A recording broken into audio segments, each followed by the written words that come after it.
来关心新竹县另外一个公安的意外，今年4月，新竹县德北的风采5日狂建案的工地施工的时呢，造成路面呢破一坑有够大坑。地书讲有一台车呢落入这个坑内底，经过4个多月调查鉴定的报告显示讲，是这个长期抽地下水所造成的。检方更加追查出新竹县公务处一个姓江的处长，敢若有讲收红包，搜索了后，伫因兜厝内水讲超着几百万块现金。伊8月份的时接受访问，过骂起来建商偷施工，真正是够恶质。即马对比起来，感觉真讽刺。啊，目前包括伊以外，也有一个公务人员甲厂商嘛被带转去精神了后呢。检方依照贪污治罪条例申请收押禁见，针对这点，新竹县长尤文科表示讲，会尊重司法的调查。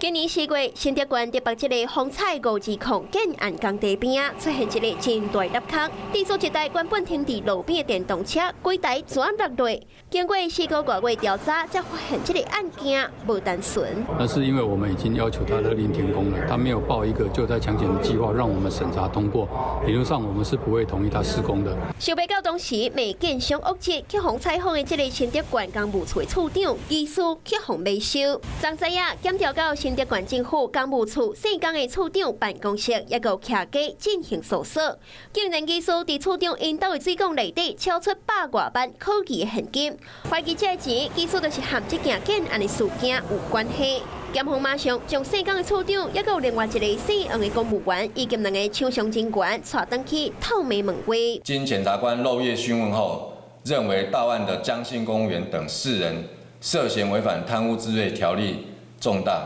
已于今日凌晨向台湾新竹地方法院申请羁押禁见。预告计下晡开审亚庭，对关府警员涉嫌贪污，新竹县长尤文科嘛做出回应。在尊重司法单位的调查，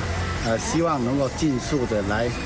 澄清，勿忘勿重。规件案件会作出官商勾结，就是因为当时如何行一个，请厂商委托台中市土木技术工会来鉴定事故。报告指出，地面会出现凹坑，是因为道路原本的路基长期土挖流失，以及工地地下室开挖长期抽地下水来造成。施工的缺失偷工减料，这回关府人员涉嫌贪污，背后是不是有其他强关，拢正做检调，对在重点。